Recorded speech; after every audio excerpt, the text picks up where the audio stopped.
A transport ship descended through Helion 7's rust-colored atmosphere like a gilded insult. Tobias' heart barely glanced up from the drill calibration screen, his calloused fingers dancing across holographic displays with practiced ease. 23. Years working the deep mines of this forsaken rock had taught him that nothing good ever came from the core worlds, and nothing wrapped in diplomatic protocols ever brought anything but headaches. Hart, you need to see this. Jensen's voice crackled through his comm unit, carrying an edge of uncomfortable amusement. The Zetherians just landed. You're not going to believe what they sent us. Tobias wiped sweat from his forehead, leaving a streak of red dust across his skin. Tell Administrator Reeves I'm busy. The Northwest shaft's pressure seals are failing again, and if I don't, Reeves wants you at the landing platform now. Apparently, this concerns you directly. That made Tobias pause. The Zetherians were a proud species, their empire spanning 12 systems, their technology centuries beyond humanity's fumbling attempts at interstellar civilization. 6 months ago, Helion 7 had petitioned for advanced drilling equipment, offering mineral rights in exchange. The negotiations had been tense, the Zetherian diplomats making their disdain for human primitive mining operations abundantly clear. Now they'd sent a response. Tobias grabbed his jacket and headed topside, emerging from the mine's entrance into the perpetual twilight of Helion 7's long day. The colony sprawled before him, a collection of prefabricated structures and industrial equipment housing 8,000 souls who'd chosen hard work and harder living over the overcrowded Earth or the sterile comfort of orbital stations. These were his people, miners, engineers, refinery workers, and the support staff that kept them all alive in an environment that wanted them dead. The landing platform sat at the colony's edge, where Administrator Reeves stood with several officials, all wearing expressions somewhere between confusion and barely suppressed laughter. The Zetherian ship dominated the space, all flowing curves and iridescent metal that seemed to shift colors in the amber light. Hart, good. Reeves turned as Tobias approached, his weathered face creased with diplomatic discomfort. We have a situation. Where's our equipment? About that. Reeves gestured toward the ship's loading ramp, where a Zetherian delegation was descending. They've sent us something else instead. The Zetherians moved with that characteristic fluid grace, their silver skin catching light like living mercury, their tall frames draped in elaborate robes that probably cost more than Helion 7's entire annual budget. At their center walked someone different. She was Zetherian, unmistakably so, the same silver skin, the same elegant bone structure, the intricate bioluminescent patterns that marked her species. But where every Zetherian Tobias had ever seen was impossibly slender, almost fragile-looking, she was not. She had curves, substance, a physical presence that her people clearly considered shameful based on how the delegation positioned themselves, as if her very existence embarrassed them. Her robes, while expensive, were darker than the others, cut to conceal rather than display. Her hair, a deep blue common among Zetherian females, was bound severely back. But it was her eyes that caught Tobias, violet and gold, like sunset on ice, containing depths of intelligence and carefully controlled pain. The lead diplomat, the diplomat, male whose nameplate identified him as Envoy Thrace, stepped forward with a smile that didn't reach his eyes. Administrator Reeves, humanity's petition for drilling equipment has been considered. Emperor Vorik, in his infinite wisdom, has decided to offer something far more valuable, a gesture of cultural exchange. Thrace gestured toward the woman with barely disguised contempt. May I present Princess Nyx Valdris, 8th daughter of Emperor Vorik. She will reside here, fostering understanding between our peoples. The silence stretched uncomfortably. Tobias watched Nyx's expression perfectly controlled, revealing nothing, though he recognized the tension in her shoulders. He'd seen that same posture in his own mirror often enough, the exhaustion of pretending you didn't hear the whispers. "Your Highness," Reeves managed, clearly scrambling for protocol.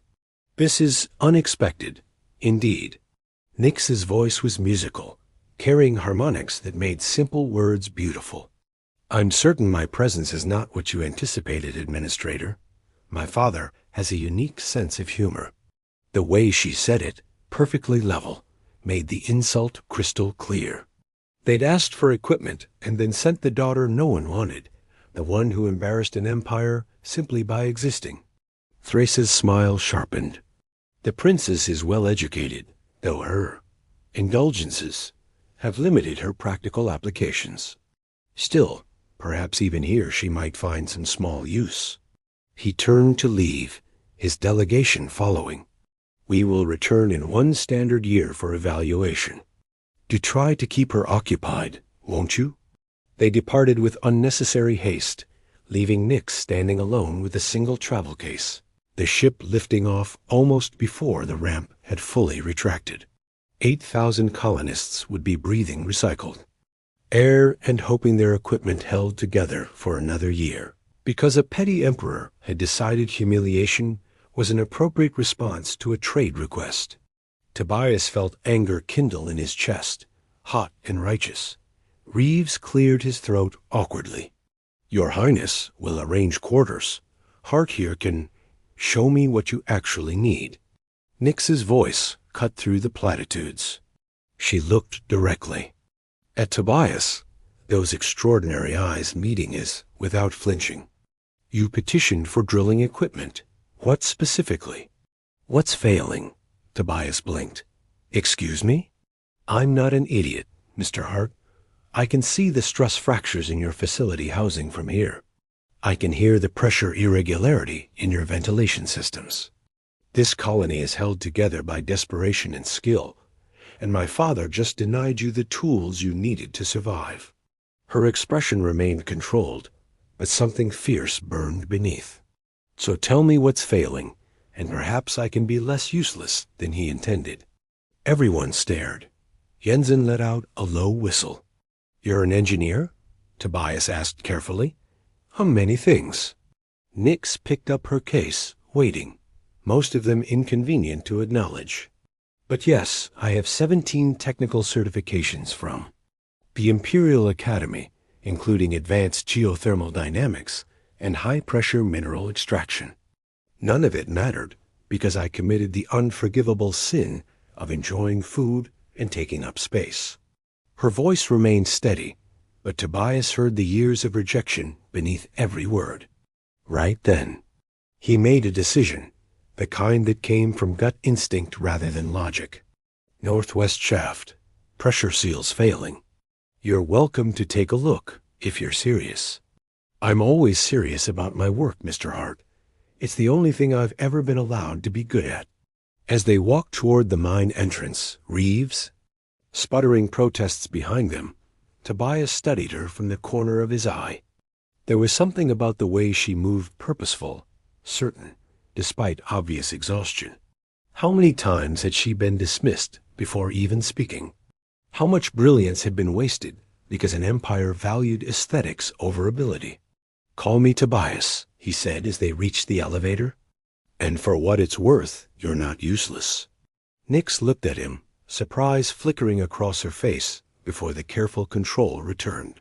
"You don't know me, Tobias." "No, but I know what it looks like when someone's been judged by everything except what matters." The elevator began its descent into the mine's depths. "I'm a good judge of equipment, Your Highness. I can tell the difference between something that's broken and something that's just been treated badly." For the first time since arriving, Nix's control cracked, just slightly, just enough for him to see the hope she didn't dare express. "Then perhaps you'll be the first person in my life with that particular skill." The elevator carried them down into darkness, and neither of them realized at this moment, this choice to see past surfaces to substance would change both their lives and the fate of everyone on Helion 7. Above them, amber light faded to twilight, and somewhere across the stars, an emperor smiled at his own cruelty, never suspecting that his greatest insult would become someone else's greatest gift. The northwest shaft stretched into Helion 7's crust like a wound in stone, its walls reinforced with alloy supports that groaned under planetary pressure. Tobias led Nix through the access tunnel, their footsteps echoing off metal grating, emergency lights casting long shadows that danced with each movement. "We're mining Helenium 7, Tobias explained, pulling up a holographic display from his wrist unit. "It's rare, valuable, and located at depths that require pressure systems we can barely maintain. The seals have been degrading for months, and without replacement parts, you've been compensating with manual adjustments." Nix studied the display, her fingers moving through the hologram with fluid precision. Every 6 hours, someone recalibrates the pressure differential to account for seal degradation. Exhausting for your crew, and ultimately futile. The seals will fail catastrophically within 3 weeks. Tobias stopped walking. "How did you know about the manual adjustments?" "Your maintenance logs are displayed on every junction panel we've passed." "I've been reading them." She gestured back the way they'd come. "You have 17 engineers running a 24-hour rotation on systems that should be automated. Your people are exhausted, Mr. Hart. Sorry, Tobias." He pulled up the data she referenced, information he walked past daily without really seeing anymore. She'd absorbed and analyzed it all in the time it took to walk 300 meters. "You read that fast?" "Zetherians process visual information more quickly than humans. It's useful for star navigation." She moved toward the seal housing, examining it with an intensity that made Tobias reassess everything he'd assumed. "May I access your diagnostic tools?" He handed her his scanner, expecting the tentative fumbling of someone unfamiliar with human equipment. Instead, Nix interfaced with it immediately, her movements suggesting she'd been working with human technology all her life. "Your seals aren't failing because of age," she said after several minutes of silence. "The metal fatigue pattern is wrong. This is resonance damage from harmonic vibration. Something in your drilling process is creating a frequency that's literally shaking your infrastructure apart." Tobias felt his stomach drop. "That's impossible." "We've run vibration analysis. At surface level, yes. I can see the reports in your system." Nix pulled up layers of data, isolating patterns he'd never thought to look for. "But the resonance is subsonic, below your standard detection range. It's cumulative, building over months until structural integrity collapses suddenly. You're not looking at seal failure.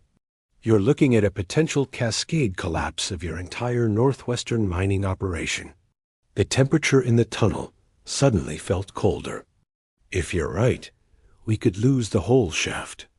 200 miners work this sector. I am right." There was no arrogance in her voice, just certainty. "But it's fixable. Your drilling equipment has harmonic dampeners, or should have. Show me your primary drill assembly." They descended deeper, past crews who stared at the Zetherian princess, with expressions ranging from curiosity to poorly concealed disdain. Tobias heard the whispers, the cruel comments made just loud enough to carry. Nix's expression never changed, that perfect control never slipping. But he saw the way her shoulders tensed incrementally with each insult dot at the drill assembly. A massive piece of machinery that bit into solid rock with plasma-edged teeth. Nix circled slowly, scanning with equipment and eyes equally. "There," she finally said, pointing to a component housing. "Your dampeners are installed incorrectly. They're amplifying the resonance instead of absorbing it." "That's not possible." Jensen's voice came from behind them. The shift supervisor had followed them down, his expression skeptical. "We installed those dampeners according to manufacturer specifications. Human specifications for human normal gravity and pressure." Nix pulled up the installation schematic. "Helion 7 has 1.3 Earth gravity and atmospheric pressure 40% higher at this depth. The dampeners are mathematically correct for Earth, but physically wrong for here. The harmonics are inverted. Jensen and Tobias exchanged glances. Can you fix it? Tobias asked. I can do better than fix it. I can recalibrate your entire drilling operation for optimal efficiency in these conditions. You're losing approximately 37% productivity to harmonic interference. You don't realize you're generating. She met Tobias's eyes. Give me access to your engineering systems in 3 days. I'll save your seals, improve your output, and do it without any new equipment. And you want what in return? Jensen's suspicion was evident. Royals don't do favors without expecting something back. Nix's expression finally shifted a flicker of something raw and painful. I want to be useful, Supervisor. I want to spend 3 days being valued for what I can do, instead of mocked for what I look like. If that's too expensive a price for saving 200 lives in your mining operation, tell me now. The silence stretched uncomfortable and thick. Tobias made a decision that probably violated a dozen protocols. You have access. Full engineering clearance. Effective immediately. Jensen started to protest, but Tobias cut him off with a look. She's right about the dampeners. I can see it now that she's pointed it out. If she's right about the rest, we need her. And if she sabotages us, then I take full responsibility. Tobias turned to Nix. You'll need workspace. There's an auxiliary control room near the main engineering bay. It's small, but it has full system access. Small is perfect. Something flickered in those violet gold eyes' gratitude. Perhaps, or disbelief, that someone was actually listening. Thank you, Tobias. Over the next 72 hours, Tobias watched Nix work with an intensity that bordered on obsessive. She barely slept, sustained by stimulant drinks and a determination that seemed to burn from somewhere deep and inexhaustible. He found himself bringing her meals, sitting with her during brief breaks, asking questions about her calculations. You're not eating, he observed on the second night, watching her push food around a plate while her eyes never left the display screens. I'm not hungry. You haven't eaten properly since you arrived. Nix's hands stilled on the controls. On Zetheria, people like me are encouraged to eat less, to take up less space, to be less present. Her voice carried decades of conditioning. It's difficult to break training. Tobias set down his own fork. Your people are idiots. She actually laughed short, surprised, genuine. That's sedition against an imperial power, Tobias Hart. Then I'm a seditionist. Anyone who wastes brilliance because of aesthetics is running their empire on superstition instead of sense. He pushed the plate closer to her. Eat. You're burning energy faster than you're replacing it, and I need you sharp. You need me? The vulnerability in those 3 words hit harder than it should have. This colony needs you. I've been checking your work. You're saving us. The harmonic recalibration alone will add years to our equipment lifespan. Nix picked up her fork slowly, as if the act required courage. Why are you being kind to me? I'm not being kind. I'm being reasonable. Tobias met her eyes. Kindness implies I'm doing something extra. Treating you like a person is just basic decency. Basic decency has been in short supply in my life. They ate in silence for a while, but it was comfortable, the kind of quiet that exists between people who understand each other's exhaustion. Tobias found himself noticing things, the way Nix's bioluminescent patterns flickered when she was thinking hard, the graceful economy of her movements, the sound of her voice when she forgot to guard it. She was beautiful, he realized, not despite her appearance, but because of the whole of her, the brilliant mind, the quiet strength, the defiance of simply existing in a universe that told her she shouldn't. On the 3rd day, Nix's recalibration went live. The effect was immediate and dramatic. The subsonic vibration that had been slowly destroying the northwest shaft ceased. Pressure readings stabilized. The constant groaning of stressed metal faded to silence. Jensen pulled up the efficiency reports, his eyes widening. Output is up 42%. The drill is cutting faster and cleaner than it has since installation. Word spread through the colony. Suddenly, everyone wanted to see the Zetherian princess, though their motivations varied wildly. Some were grateful. Others were suspicious of anything that seemed too good to be true. A vocal minority, led by a miner named Garrett Stone, were openly hostile. "She's sabotage," Stone announced in the main cafeteria, his voice carrying across the crowded space. "Zetherians don't help humans out of kindness. She's probably gathering intelligence for an invasion." Nix sat alone at a corner table, eating her meal with careful dignity while conversations died around her. Tobias watched her perfect control, the way she made herself small despite her physical presence, and felt anger kindle hot in his chest. He crossed the cafeteria and sat across from her without asking. "Mind company? You don't have to perform sympathy, Tobias. I'm accustomed to eating alone. I'm not performing anything. I'm choosing to sit with the most brilliant engineer on this colony, instead of with people who can't see past their own prejudices." A woman at the next table leaned over. "Hart, you don't have to babysit the alien. We all know why she's really here." "Do enlighten me," Tobias said coldly. Her father sent her as a joke. "A burden. Why would you saddle yourself with that?" Nix stood abruptly, gathering her tray. "Excuse me. I find I'm not hungry after all." She left with perfect posture, but Tobias saw the tremor in her hands. He stood to follow, but Jensen caught his arm. "Let her go, Hart. Getting involved will only make your life harder. My life is already hard. That's why I live on a mining colony at the edge of known space." He pulled free. "And maybe I'm tired of watching someone brilliant be treated like garbage because people are too blind to see value."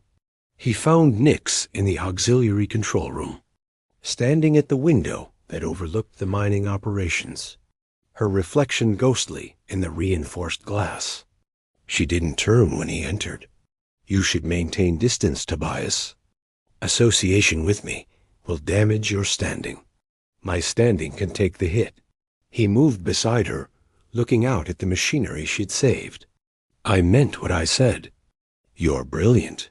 Brilliance without acceptable aesthetics is worthless in Zetherian culture. I could solve quantum gravity, and it wouldn't matter. I would still be the fat daughter, the embarrassment, the one who enjoys food and takes up space and fails to embody imperial ideals." Her voice remained controlled, but he heard the cracks. "My father sent me here, hoping I'd be miserable. I think he'd be pleased to know he succeeded. Then let's disappoint him." She turned to face him, those extraordinary eyes searching his face. "What? Your father wants you miserable and useless. So let's prove him wrong. Keep doing what you're doing, fixing things, improving systems, showing everyone here what you're actually worth." Tobias hesitated, then added, "And let me help. Not because I pity you, but because I see what you are, and it's not what anyone told me to expect. And what am I, Tobias Hart?" He met her gaze steadily. "Someone who deserves better than she's gotten. Someone who's going to change this colony, whether she meant to or not. Someone I'm glad crash-landed into my life, even if it was meant as an insult." For the first time since arriving, Nix really smiled, transforming her face from carefully controlled to radiant. "You're very strange, Tobias. I work on a mining colony at the edge of space. Strange is a job requirement."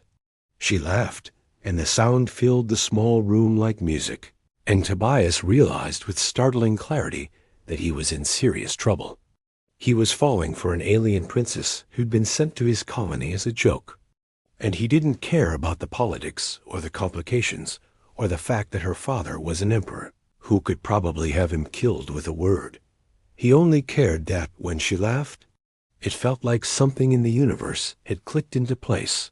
Outside the window, the mines continued their eternal work, biting deeper into Helion 7's crust, extracting wealth from stone. Inside, something else was being extracted: hope from despair, connection from isolation, the beginning of something neither of them had planned.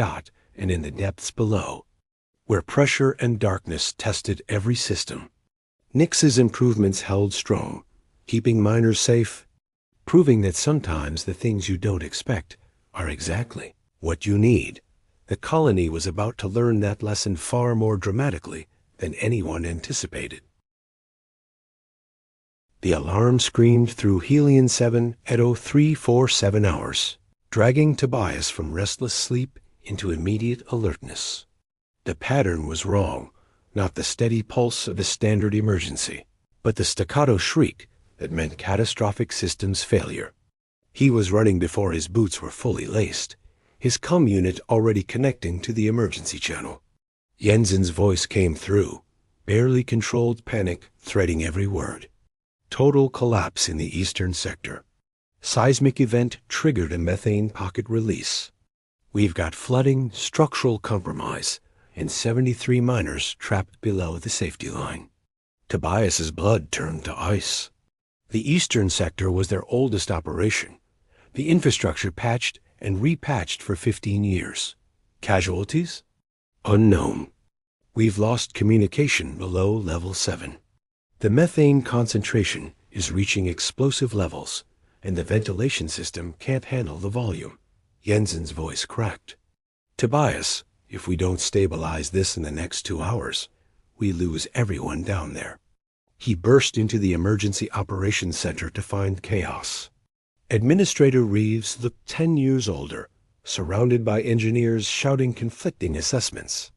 Display screens showed a nightmare of red warnings: structural integrity failing, methane levels climbing, water from underground aquifers flooding into mining tunnels.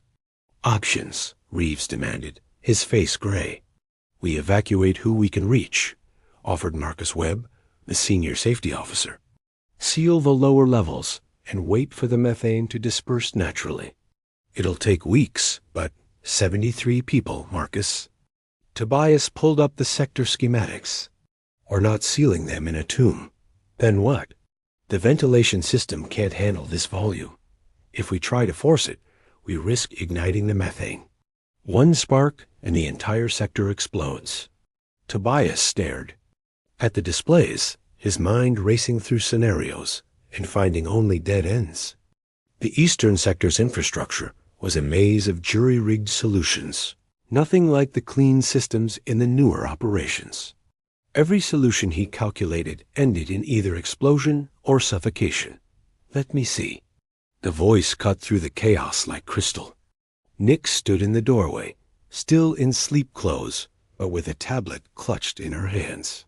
Her hair was unbound, falling in blue waves around her shoulders, her expression fierce with concentration. Your Highness, this is a restricted. Reeves began. 73 humans are dying. Nix crossed to the main display, her fingers already moving through data. Restrict me after they're safe. Tobias moved beside her. The methane concentration is too high for standard ventilation. We need to disperse it without creating ignition conditions. But the eastern sector systems weren't designed for this volume. No, but they were designed for something else. Nix pulled up infrastructure plans overlaying multiple systems. Your eastern sector was originally a water mining operation before you converted it for mineral extraction. The old hydro processing network is still in place, sealed, but functional. The water systems? Webb looked skeptical. Those have been inactive for a decade, which means they're isolated from current operations and less likely to have ignition sources. Nix's fingers danced across the display, building a 3-dimensional model. Methane is lighter than air, but heavier than water.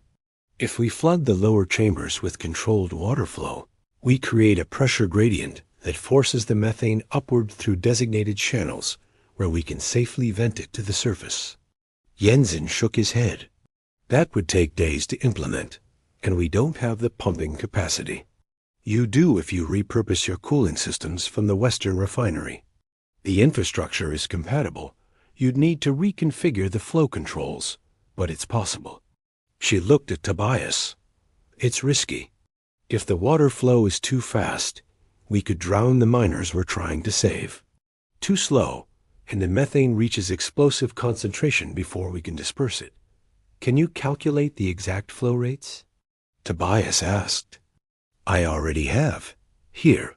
She transferred data to his display complex equations, flow dynamics, pressure calculations that would have taken his team days to work out.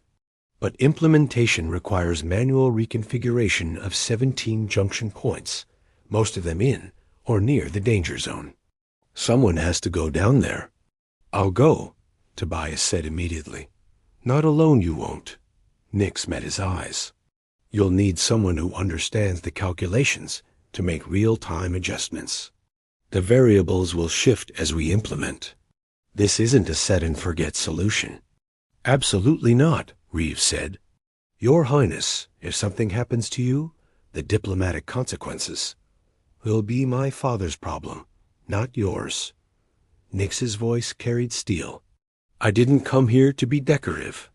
I came because I was unwanted, which means no one back home cares what I do. Let me be useful.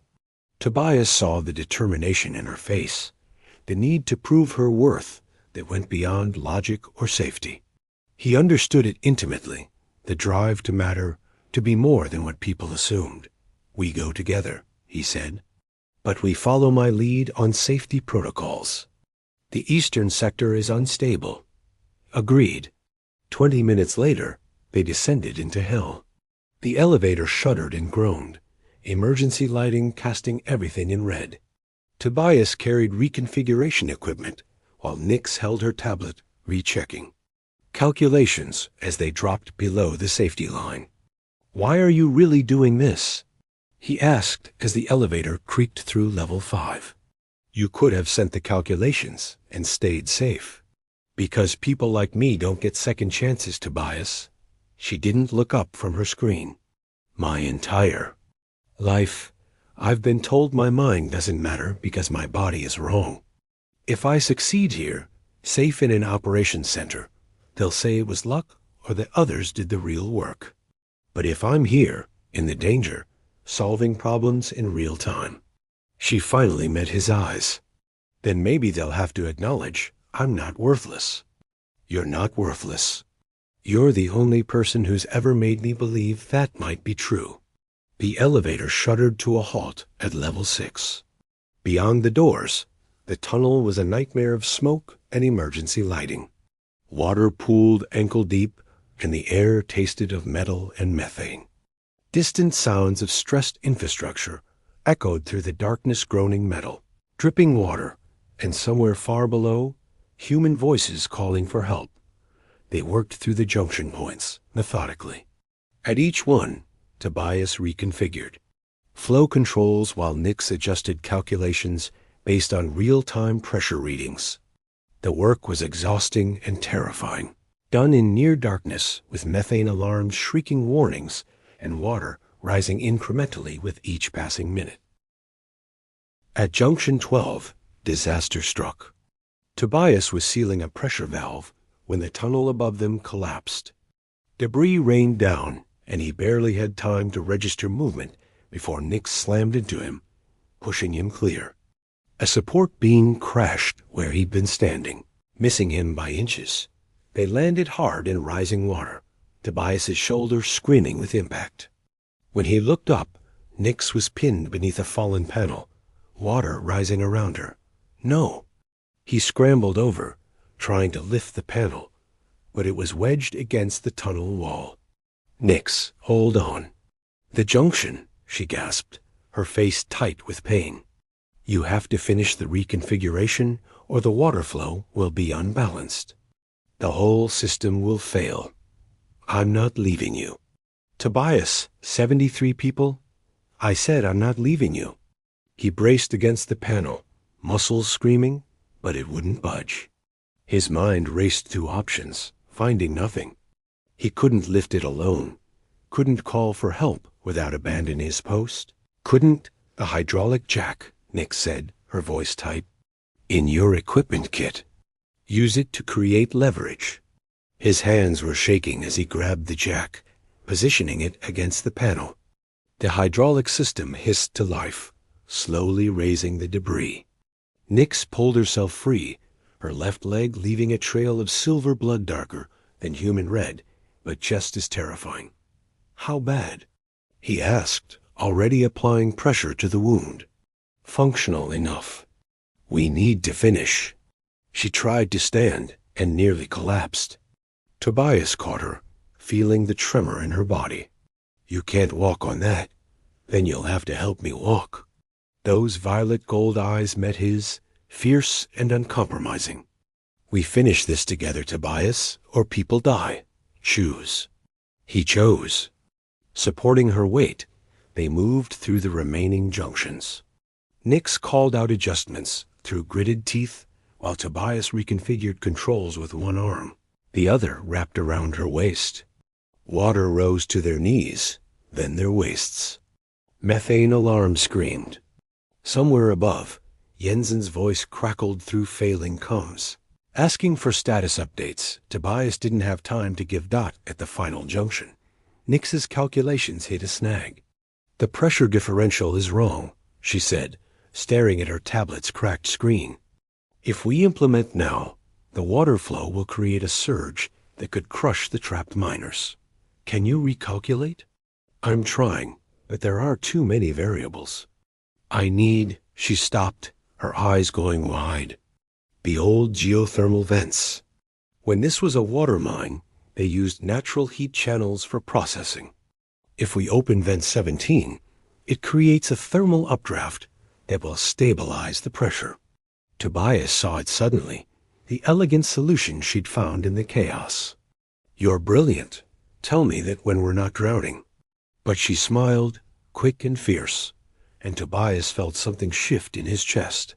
They opened the vent, implemented the final reconfiguration, watched as Nix's calculations played out across sensors and displays, water flowing with mathematical precision. Methane rising through safe channels, pressure equalizing exactly as predicted. Dot in the operations center above. Webb's voice came through the comm, disbelieving. It's working. Methane levels are dropping. We've got stable pressure. We can reach the trapped miners. The rescue took another hour.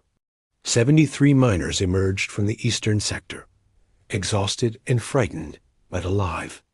Every single one. 0 casualties in what should have been a complete disaster. Tobias and Nix surfaced last, both soaked and bloodied.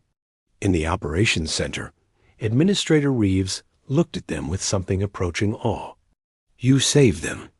All of them. Nix saved them, Tobias corrected. I just helped implement her solution. But the colony didn't see it that way. As word spread, the reaction split sharply. Some saw Nix as a hero, the princess who'd risked her life for humans she barely knew. Others saw only an alien who'd been in the right place at the right time, probably taking credit for Tobias's work. Garrett Stone was loudest among the latter. Convenient how the princess just happened to have a solution ready. Maybe she knew about the methane pocket. Maybe she caused the collapse to play hero. The accusation was absurd, easily disproven by seismic data, but it spread like poison through certain segments of the colony. By the time the medical team finished treating Nix's leg wound, graffiti had appeared on the exterior of her quarters. Go home. Alien and worse. Tobias found her sitting in the medical bay long after the doctors had left, staring at her bandaged leg with an expression he couldn't read. Does it hurt? He asked quietly. Not as much as knowing that saving 73 lives still isn't enough for some people to see me as anything but a joke. She looked up at him, exhaustion and pain written across her face. I risked my life, Tobias. I nearly died down there. And tomorrow, half this colony will believe I was seeking attention or claiming credit I don't deserve. He sat beside her, taking her hand without thinking. Her skin was cool, the bioluminescent patterns dim with fatigue. The people who matter know the truth. Do they? Or do they see what they want to see, a fat alien princess playing engineer, while the competent human does the real work? I see someone who saved my life. Someone who solved a problem no one else could. Someone who's braver than anyone I've ever met. He squeezed her hand gently. I see someone I'm falling for, if I'm being honest. Nix's eyes widened. Tobias, I know the timing is terrible. I know it's complicated. But I've spent 3 weeks watching you work, listening to you think, seeing you hold yourself together while people throw insults like stones. He met her gaze steadily. You're extraordinary, Nix, not despite anything, but because of everything you are. And I'm done pretending I don't feel that. For a long moment, she just stared at him. Then, very quietly, she said, My father sent me here as punishment. If I allow myself to be happy, to find connection, I'm supposed to feel like I'm betraying my duty to be miserable. What do you want to feel? She leaned forward, resting her forehead against his. Valued, wanted, like maybe the universe didn't make a mistake when it made me. It didn't? Tobias wrapped his arms around her carefully, mindful of her injuries.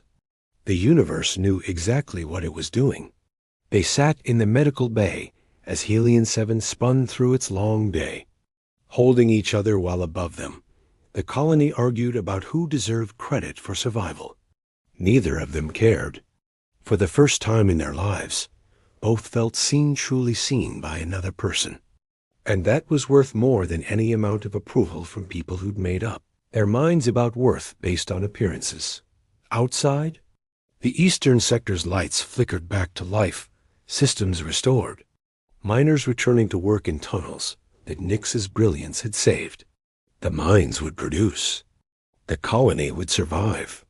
And somewhere in the darkness between stars, an emperor who'd sent his daughter away as punishment had no idea that his cruelty had created something beautiful. Love, it turned out, didn't ask permission. It simply arrived, unexpected and undeniable. In the spaces where two people saw each other truly and chose connection over isolation. The universe. Tobias thought holding Nix close had a sense of humor after all. Just not the kind that Emperor Vorik had intended.